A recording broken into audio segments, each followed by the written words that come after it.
Hi గారు, welcome to our channel. ప్రస్తుతం మనతో పాటు దాము బాలాజీ గారు సీనియర్ జర్నలిస్ట్ ఉన్నారు. వారితో ఒకసారి మాట్లాడదాం. సార్ నమస్కారం. సార్ జనసేన ఎమ్మెల్యే బొలిశెట్టి శ్రీనివాస్ కొన్ని సంచలన వ్యాఖ్యలు అయితే చేశారు సార్. అంటే నాకు ప్రాణహాని ఉంది, అది కూడా టీడీపీ వాళ్ళ దగ్గర నుంచి, టీడీపీ వాళ్ళు నన్ను చంపేస్తారంటూ కామెంట్స్ అయితే చేస్తున్నాడు. సో ఎందుకు ఇటువంటి కామెంట్స్ చేస్తున్నారు, ఏం జరిగింది, టీడీపీకి జనసేనకు మధ్య దీనికి సంబంధించి ఏం వివరాలు ఉన్నాయి సార్? బొలిశెట్టి శ్రీనివాస్ ఒక సంచలనానికి తరలేపాడని చెప్పొచ్చు. ఎందుకంటే ఎన్డీఏలో ఆల్రెడీ గందరగోళాలు జరుగుతున్నాయి. జనసేన మీద తెలుగుదేశం దాడులు అనేక చోట్ల జరుగుతున్నాయి. మనం పిఠాపురం చూసాము. పిఠాపురంలో నాగబాబు వెళ్ళినప్పుడు అక్కడ తెలుగుదేశం వాళ్ళ మీద దాడులు జరగడం, అక్కడ వర్మని పోలీస్ స్టేషన్లోకి అలో చేయకపోవడం, సో ఆయన ఎస్పీ మీద కూడా కంప్లైంట్ ఇచ్చి ఎస్పీ ఇంకా వైసీపీ కంట్రోల్లో ఉన్నాడని చెప్పడం, ఇవన్నీ కూడా మనం చూసాం. అట్లాగే తెలుగుదేశం వాళ్ళని చంపుకున్న లేటెస్ట్ ఎగ్జాంపుల్ కూడా ముప్పవరపు వీరయ్య చౌదరి ఒంగోలు. ఆయన ఒంగోలులో ఎలా చంపారో మనం చూసాం. దాని వెనక తెలుగుదేశం వాళ్ళే ఉన్నారు అనేది మనం ఆల్రెడీ చెప్పుకున్నాం కూడా స్టోరీ.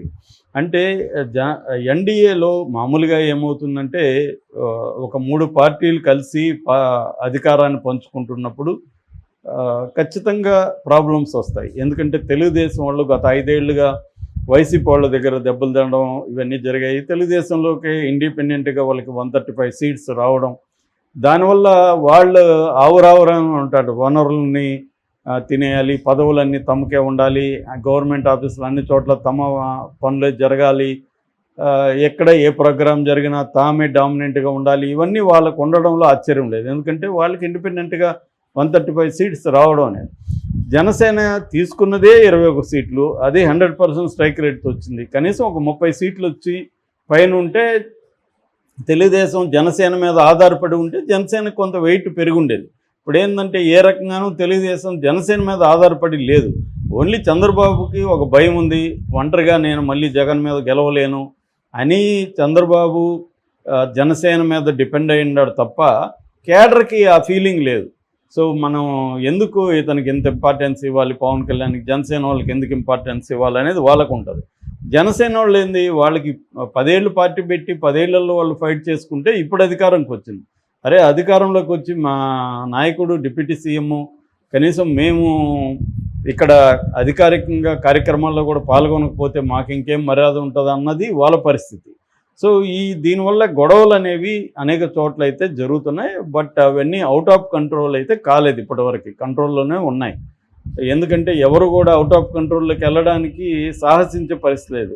గొడవలు పడాలి, మళ్ళీ కలిసి ఉండాల్సిందే. దీన్ని మిత్ర వైరుధ్యం అంటారు. అటువంటి ఒక మిత్ర వైరుధ్యంలోనే నడుస్తుంది. అయితే ఇప్పుడు ఫస్ట్ టైము ఈ బొలిశెట్టి శ్రీనివాసు ఒక సంచలనమైన స్టేట్మెంట్ ఇచ్చాడు. అదేంటంటే నన్ను కొంతమంది చంపేసి బై ఎలక్షన్ వస్తే వాళ్ళు నిలబడాలని చూస్తున్నారు, మరో పిఠాపురం చేస్తామంటున్నారు అని కూడా ఆయన అన్నాడు. ఇది 2 రకాల డ్యామేజింగ్. ఒకటి, ఎవరు చంపాలని చూస్తున్నారు? జనసేన వాళ్ళు అయితే కాదు, తెలుగుదేశం వాళ్ళే. కానీ ఆయన తెలుగుదేశం అనే మాట వాడలేదు, కానీ ఇండైరెక్ట్గా తెలుగుదేశం వాళ్ళు అన్న సెన్స్తోనే మాట్లాడాడు ఆయన. ఎందుకంటే మరో పిఠాపురం అంటే అర్థం ఏంటి? అక్కడ కూడా తెలుగుదేశం జనసేన మధ్య గొడవలు జరుగుతున్నాయి. సో ఇక్కడ అదే జరుగుతుంది. సో ఆయన తెలుగుదేశం వాళ్ళు నన్ను చంపేసి బై ఎలక్షన్లో వాళ్ళు పోటీ చేయాలని ఆలోచిస్తున్నారు, ఇది నేను సహించను. నాకు ఎవరో త్యాగాలు చేస్తే నేను గెలవలేదు. నేను పవన్ కళ్యాణ్ మా నాయకుడు వల్ల, నా వల్ల, నేను చేసిన ఈ నియోజకవర్గానికి చేసిన సేవల వల్లే నేను గెలిచాను అనేది ఆయన అంటున్నాడు. చిన్నగా కొద్దిగా ఆయన బ్యాక్గ్రౌండ్ చూస్తే ఆయన 1981లో యూత్ కాంగ్రెస్తో మొదలైంది ఆయన రాజకీయ జీవితం. యువజన కాంగ్రెస్లో చేరాడు. ఆ తర్వాత 1999లో తాడేపల్లిగూడెం మున్సిపల్ కౌన్సిలర్గా ఉన్నాడు, ఫ్లోర్ లీడర్గా ఉన్నాడు కాంగ్రెస్ తరఫునే. ఫస్ట్లో ఆయన కాంగ్రెస్లోనే ఉన్నాడు. ఆ తర్వాత 2014లో ఆయన టీడీపీలో చేరాడు. టీడీపీలో చేరి 2014 నుంచి 19 వరకు తాడేపల్లిగూడెం మున్సిపల్ చైర్మన్గా ఆయన పనిచేశాడు. సో ఆయన అప్పటికి కొంత పదవి వచ్చిందని చెప్పచ్చు. ఆ తర్వాత 2019లో జనసేనలో చేరాడు. 2019లో జనసేనలో చేరి తాడేపల్లిగూడెంలో ఎమ్మెల్యేగా టికెట్ సంపాదించాడు. ఎందుకంటే సీనియర్ రాజకీయ నాయకుడు కాబట్టి ఈయనకి ఏంటంటే బాగా మాట్లాడగలిగిన టాలెంట్ అవన్నీ ఉంది, సబ్జెక్ట్ మీద పట్టుంది, బాగా మాట్లాడగలడు, ఇష్యూస్ మీద ఒక క్లారిటీ ఉన్న వ్యక్తి. అందుకని పవన్ కళ్యాణ్ ఆయనకి సీట్ ఇచ్చాడు. కానీ అప్పుడు 2019లో జగన్ వేవ్లో ఈయన కూడా ఓడిపోయాడు. ఓడిపోయినాక కూడా జనసేన తరపున కార్యకర్తగా గట్టిగా పనిచేస్తూ వచ్చాడు.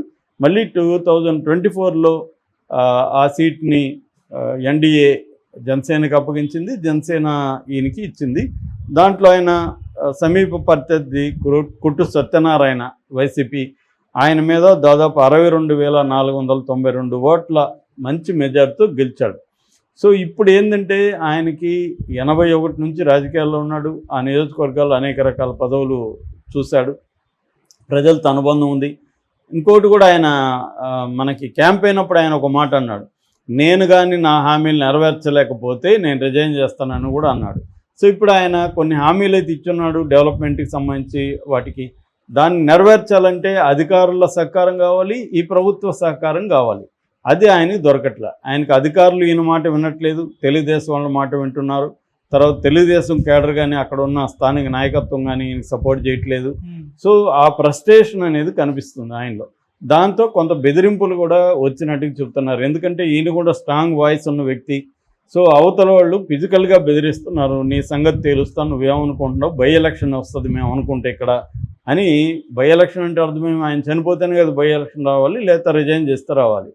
సో అందుకనే ఆయన దీన్ని ఓపెన్ చేసేద్దాము, లేకపోతే నాకేమన్నా థ్రెట్ ఉంటుందేమో అన్నట్టుగా ఆయన మాట్లాడాడనేది చెప్తున్నారు. దీని మీద పవన్ కళ్యాణ్ రంగంలోకి దిగబోతున్నాడని, పవన్ కళ్యాణ్ ఈ ఇష్యూని సాల్వ్ చేయడానికి ట్రై చేయబోతున్నాడని అంటున్నారు. ఆల్రెడీ అక్కడ ఈయనకి కొంత వివాదాస్పదమైన మనిషి అని కూడా పేరుంది. గతంలో కూడా ఈయన అల్లు అర్జున్ విషయంలో, అల్లు అర్జున్కి ఫ్యాన్స్ ఎవరు ఉన్నారు, మొత్తం నా మెగా ఫ్యాన్సే కదా అని స్టేట్మెంట్ ఇచ్చాడు. అల్లు అర్జున్కి నెగిటివ్గా కామెంట్ చేశాడు. తర్వాత వితిన్ జనసేనలో కూడా 2022లో నాదెండ్ల మనోహర్ మీద కూడా ఈయన ఓపెన్గానే కంప్లైంట్ ఇచ్చాడు. అధినాయకుడిని కలవడానికి ఇక్కడ గుళ్ళో పూజారిలాగా ఈయన అడ్డుపడుతున్నాడు, నేను పవన్ కళ్యాణ్ కలవలేకపోతున్నాను నాదెండ్ల మనోహర్ వల్లే అనేది కూడా ఆయన అప్పట్లో అన్నాడు. అట్లాగే ఆయన తనని సస్పెండ్ చేశారనే వార్తలు పుట్టిస్తున్నారు కొంతమంది జనసైనికులే. నేను జనసేనలో భీష్ముడు లాంటి వాడిని, నేను అనుకున్నప్పుడే నేను బయటకు వెళ్తా కానీ నన్ను ఎవరు బయటికి పంపించలేరు అనే మాట కూడా ఆయన వాడాడు. సో ఇలాగా జనసేనలో ఆయన కొంత విభేదాలు ఉన్నాయి, ఈ తెలుగుదేశం వాళ్ళతో కూడా విభేదాలు ఉన్నాయి. ఈ కాంటెక్స్లో ఆయన మాట్లాడినట్టు అర్థం చేసుకోవాలి. ఆల్రెడీ జనసేన తెలుగుదేశం మధ్య విభేదాలకి పవన్ కళ్యాణ్ యాటిట్యూడ్ కూడా కొంత కారణం. ఎందుకంటే పవన్ కళ్యాణ్ అనేక సార్లు ఈ ప్రభుత్వం మీద విమర్శలు చేయడం ఓపెన్గా వాళ్ళకి చెప్పచ్చు, చంద్రబాబుకు లేకపోతే క్యాబినెట్ మీటింగ్లో చెప్పడు. క్యాబినెట్ మీటింగ్లకేమో రెగ్యులర్గా హాజరుగాడు హెల్త్ ఇష్యూస్ వల్ల.